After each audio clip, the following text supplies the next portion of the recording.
Good evening and welcome to Look North. Our top story tonight.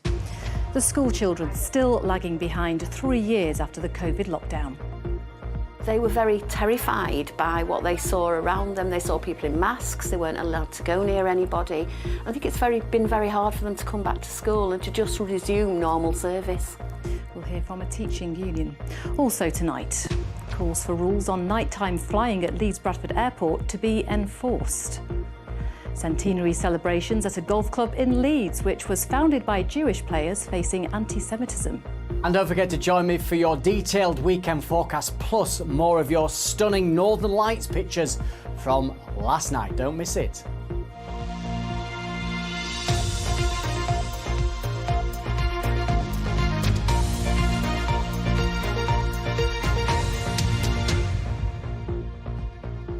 Good evening and thank you for joining us. 3 years on from the COVID lockdown, and schools in our region say pupils are still lagging behind in terms of attainment and social development. Head teachers say they're having to provide extra catch-up sessions for students and that COVID has had a big impact on pupils' mental health too. Kathy Killick reports. Year 2 children in Manorwood Primary in Leeds are busy designing bunting for a picnic. These children are too young to understand what happened in the pandemic, but they've still been affected by it. I hoped it wouldn't have a huge impact, but it actually has, and more on the well-being of the children and the mental health of the children than on the academic progress of the children. We have a huge number of children who need pastoral support and emotional support, and families who feel the same. The Year 6 children are old enough to grasp what they went through. Their memories are poignant and they know they missed out. It was just like you at home, maybe with like your siblings and stuff, and you didn't really have any friends to socialise with. It was really good coming back because then the teacher's right there so you can ask them for help whenever you want. And also one-to-one is better because of course they can give you a lot more assistance. Before COVID, I didn't really realise how important it was, like seeing my friends and coming to school, but after, I think that had a big effect on me. All the stuff we learn now, they have like a base to it, and we don't. Lots of us don't have that because obviously we couldn't learn it because it's COVID and stuff. So, yeah, when you want to learn the more complicated stuff, you have to go back to the basics. But in this instance, we don't have the basics. Why are they doing it? How's it making them feel? Okay. Secondary school children too are still living with the after effects of the pandemic. At Carlton Keighley, a lot of work's being done to plug academic gaps, but it's emotional and mental damage that's proving stubbornly difficult to put right. I think the biggest impact for me is around students' kind of mental health and well-being, and particularly around attendance and students' attendance to school. We're still seeing a bit of a lag in terms of getting young people back into the building and attending consistently. It's affected every year group one way or another. The teenagers particularly noticed their social development suffering. It did take a toll on my mental health. I missed 6 months of education, and even if you miss one day of school, it really affects how you get on well in schools. Lockdown happened halfway through year 5 for me, and it meant that we did have to do a bit of online learning, but it was harder to focus when you're at home. I'm still a bit socially awkward when it comes to certain situations because, I don't know, being face to face and talking to people, it's a lot harder. The government's granted over £5 billion to help schools recover, but money alone can't undo the damage wrought by a virus so cruel in all its effects. Kathy Killick, BBC Look North. Yeah, such an unsettling time, wasn't it? Well, Maxine Stafford is a head teacher in Sheffield and a representative for the School Leaders Union, the NAHT. I asked her if she thought the North had been disproportionately affected.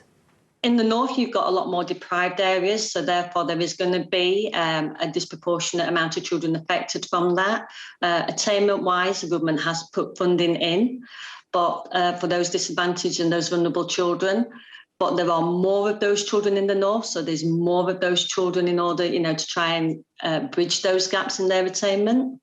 Now, schools were given an extra funding during the pandemic, and the Department for Education invested £5 billion into education recovery initiatives. Has this not gone some way to address some of these issues? It has. It's gone some way, but it's not gone far enough. The amount of money sounds a huge amount of money, but when you actually weigh that up against the amount of children that it needed to cover, it's not enough. The recoveries are that the government appointed quit his job after 4 months because the government wasn't willing to invest enough of that money. And the money that he gave said was way too short to actually bridge those gaps and make the real difference it needed to do. Yeah, Maxine Stafford, we'll have to leave it there. Thank you for your time this evening. Thank you. Next tonight, there are calls for rules on nighttime flying to be enforced at Leeds Bradford Airport. A campaign group says that the airport exceeded its limit by more than 600 flights last summer. It's 5 months since an official complaint was made, but the council say the investigation is still ongoing. Here's our transport correspondent, Spencer Stokes. Airline, the destination, schedule times. Pages of data showing every flight that took off and landed at Leeds Bradford Airport last summer. 2,920 of those are permitted between 11 p.m. and 7 a.m. But the Group for Action on Leeds Bradford Airport say LBA exceeded that limit by 616 flights, cramming in extra night flights. I think they're quite clearly deliberately going out and pushing the boundaries of the rules because they need to start their day at 6 o'clock in the morning because that means that each plane can get more rotations in a day to its destination and back. If they started at 7, they couldn't do that. Headingley is on the flight path with planes passing directly over Joanna Mingham's house. She is regularly woken by aircraft. The flights come from over that direction towards the airport in this direction.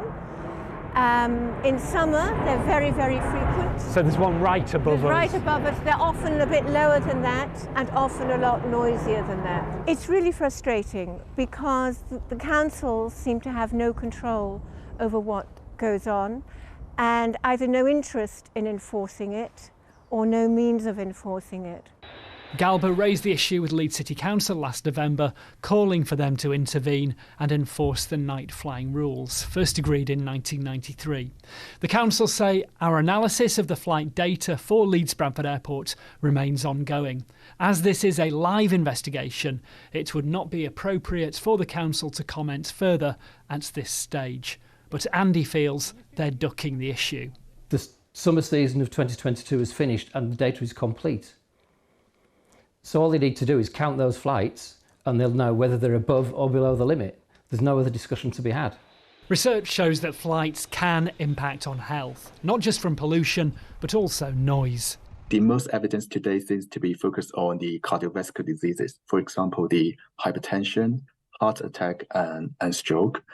And it seems that these effects were also associated with the nighttime aircraft noise.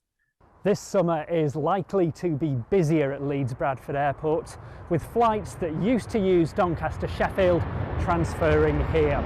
Campaigners say they'll be watching closely to make sure those night flights limits aren't exceeded. Leeds Bradford Airport say we work closely with Leeds City Council on all matters relating to the airport's planning consent and will liaise with them on any issues raised in respect of how that consent is implemented. Meanwhile, campaigners wait to hear if the council will be taking action. Spencer Stokes, BBC Look North. 4 teenagers have appeared in court in connection with the death of a 17-year-old sixth form student who was stabbed at a party in Leeds. Trust junior Jordan Gangata died after the incident at a house in Salisbury Road in Armley early on the 19th of March. Phil Bodmer reports from Leeds Crown Court. Well, the 4 defendants appeared at Leeds Crown Court via video link from prison in Doncaster. Paul and Bassett, aged 18, from Crostham Moor in Huddersfield. Carlton Ogie, also 18, of Byerley in Bradford. 19-year-old Carl Berlinger from Homewood. And Brandon Paradzai, also 19, from Byerley, have been charged with the murder of Trust Gangata, who was stabbed and fatally wounded in an incident at a house on Salisbury Grove in Armley in the early hours of Sunday morning. West Yorkshire Police say investigations into the circumstances of Trust's death are ongoing. Trust was a student at Notre Dame Catholic Sixth Form College. Teachers described him as friendly, sociable and kind, who always contributed positively in class. Friends of Trust called him hard-working, funny and loyal, who was a role model to his friends and always had a smile on his face. No pleas were entered and all 4 men were remanded in custody pending a further hearing next month. A trial date was also set for September. 2 teenagers have pleaded not guilty to the murder of a 17-year-old boy in Huddersfield. Harley Brown was found with stab wounds in Kingsmill Lane on February the 20th. He was taken to hospital where he later died. The boys, who are aged 14 and 16, can't be named because of their age and appeared before Leeds Crown Court. Both defendants deny murder. Judge Tom Bayliss KC remanded them into custody until their trial on the 24th of July. West Yorkshire Police have arrested a 20-year-old man in connection with a serious security threat which forced the closure of Leeds Elland Road Stadium earlier. Police evacuated the ground, ticket offices and club shop before carrying out an investigation after Leeds received a threat via social media. West Yorkshire Police said inquiries remain ongoing. Now, businesses in parts of Sheffield say changes to the local road layout are putting their livelihoods at risk. Sheffield City Council wants to make changes around Kelham Island and Neeps End to prioritise public transport, pedestrians and cyclists. But traders say it will increase congestion and make it harder for their customers and deliveries to get through. Abby Jayola has been to meet them. P&W Automobile Services has been operating from Neeps End for nearly half a century, but they're worried that changes to the local road layout could spell the end for them. Potentially going to close us down. We've been here for over 40 years. We've seen the flats being built and everything's changed and it all works as it is, but all of a sudden it's not going to anymore. Just outside Sheffield city centre, Kelham Island is known for its nightlife and Neeps End is a mix of industrial and commercial premises. The council want to create more cycle lanes, footpaths and bus gates and will remove some parking and make more roads one way. The road outside Matt's business will become a dead end. We will have no passing trade coming through anymore whatsoever, which is like 30% of our business. They're also going to make all the roads around the area one-way systems. Then it's going to make it really hard for any customers to navigate to us, which is already difficult round Neeps End anyway. We've got a lot of older customers that just won't be able to find their way here. Sheffield's roads have recently been the topic of much debate. The new clean air zone began last month. The proposed changes here are part of council plans to encourage more sustainable transport options. Many local traders have concerns. As you can see kind of from the traffic going up and down the road, you've got a lot of lorries, a lot of kind of bin trucks, everything like that coming down the road, and to turn this out into a bus lane just doesn't make any sense. The closing of roads, closing of Neeps End, where we are on West Bar, trying to create Dutch roundabouts. You know, the congestion in Sheffield is bad enough as it is. This is an industrial area. We have lorries that, you know, that deliver to the area. It's like, and it's going to be an awful lot harder to actually get any kind of vehicles in and out of this area. The council need to work with the businesses in this area. They need to collaborate with the businesses in this area. They need to consult with the businesses, and anything that is sort of implemented down here needs to be in support of the thriving community that's developed organically, not to the detriment of them. Sheffield City Council say their proposals will make it easier to travel by public transport, cycling and walking, but businesses here fear it may make it harder to make a living. Abby Jayola, BBC Look North, Sheffield. Next tonight, a documentary dedicated to the York Normandy veterans will be shown at the Yorkshire Air Museum this weekend. It's been a labour of love for filmmakers Mick and his son George, as it includes interviews they recorded with their much-loved relative, Grandad Sid, who was a Normandy veteran. The film is called Never Too Young, Never Too Old, and director Mick is here with me now. Mick, it took years to put together. How does it feel to finally be able to share it with an audience? It's really nice, and we've got a capacity audience tomorrow at Yorkshire Air Museum, so that's really nice, and it's fabulous to have done it with my son. Absolutely. You must be very proud of George. Yes, I am, yeah. Take me through the kind of things that you were doing. So George started in 2019, just filming his great-granddad Sid. Yeah. And sadly, Grandad Sid died on the 11th of November. Yeah, Remembrance Day. Remembrance Day, year. That's right. And because George is at university, he hasn't got much time to actually be completing the film, so I said I'd take over and help out. Yeah. And yeah, it's been a labour of love for me really for the last 3 months. And a real family affair. And we have a clip now of Grandad Sid. Let's take a look at that. on the way back, we got bloody ambushed. That spotted us, and they fired machine gun through this edge, like a hawthorn edge thing. You know, same edge to what they have in Britain. And they travelled that way and missed me and killed George. It was only the only side of me. It could have been me. Yeah, it's still incredible, isn't it, to hear stories like that? And it is really important, isn't it, that we remember these memories? Yeah, it is. I think I was, when I came into this, originally we were going to make a film about Great-Grandad Sid. But as I started to meet York Normandy veterans and Nick Bilby, who's the organiser of York Normandy Veterans, I suddenly realised there was much more to the story than the stories that the veterans were telling. You know, over the years, they've been helping each other come to terms with what they'd seen and what they'd witnessed, and things that we just, you know, can't really imagine. You know, so it was a real eye-opener for me with how they supported each other through this. And how many screenings have you got? So we've got 3 screenings tomorrow. The first 2 are private screenings for the family, and then for an invited guest list of people that have been associated with York Normandy veterans over the years. And then at 4 o'clock, we're having a public viewing. So if people are at Yorkshire Air Museum tomorrow in the afternoon and they want to come along and see the film and perhaps meet us, then we'll be screening that at 4 o'clock. Wonderful. Sounds great. Thank you very much for sharing Sid's memories with us tonight. Thank you. And just as close, but with the right outcome last night, was Sheffield Tigers opening to their new Speedway season.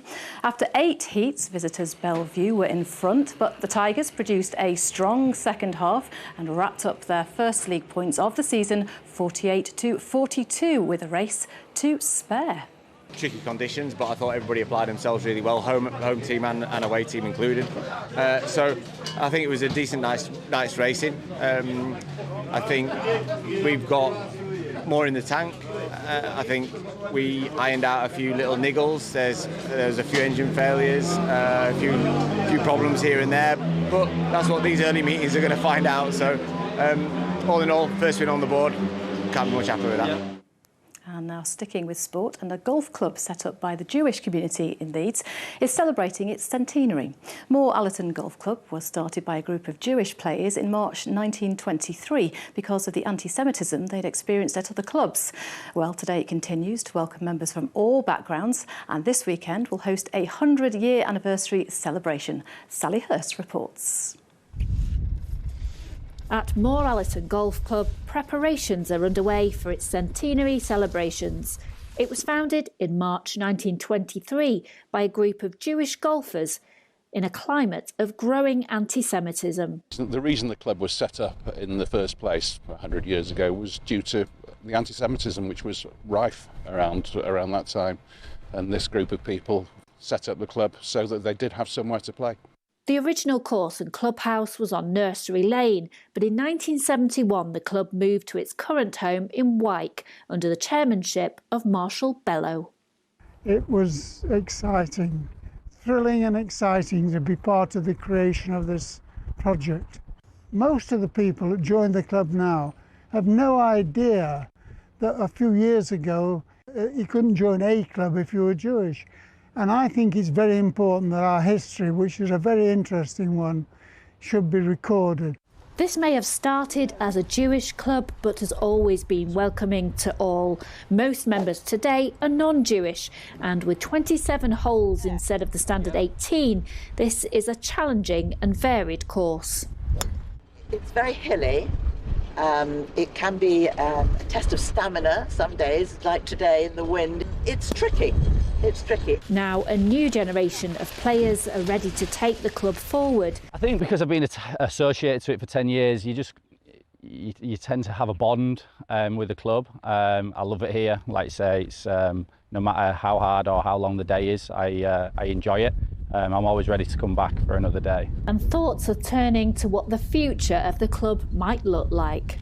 Well, I'd certainly like to see more ladies playing here. I want this golf club, this Moore Allerton, to be a place where people of all backgrounds, of all origins, want to come and play golf. For all my family, it's a special place, and I I'll continue to be here playing golf for some time yet. Sally Hurst, BBC Look North, Leeds. Paul, are you there?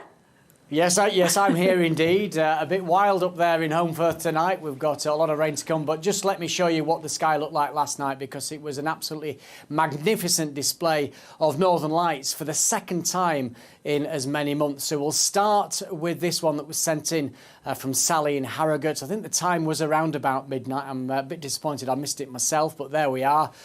This was taken in Otley around about the same time, but I've left the last one, the best to last, because this was what Filey Bay looked like around about midnight last night. Absolutely spectacular. Don't forget the greens of the solar particles interacting with oxygen, and the reds and the pinks. The same process with nitrogen. Just a small chance of catching it tonight, but I think it's a long shot. And indeed, it looks like there's cloud and outbreaks of rain on the way. So the headline for tomorrow, rather cloudy with scattered showers. It may well brighten up for a time, especially later. This next system slips to the south of us, but it will introduce much colder air to come through Sunday. A cloudy, damp start, brightening up later. Gardeners beware, a sharp frost on Sunday night, a sunny day on Monday, but then this next system will bring milder air back in from the southwest by the time we get to Wednesday of next week. Now, we've been very fortunate with the showers once again today.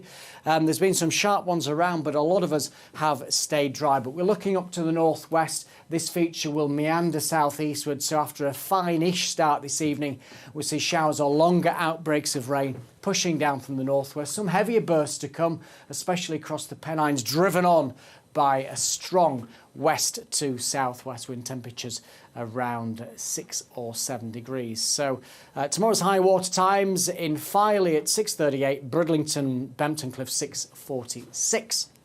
So a cloudy start, some overnight shower outbreaks of rain to clear away southeastwards, and then we'll keep a lot of cloud.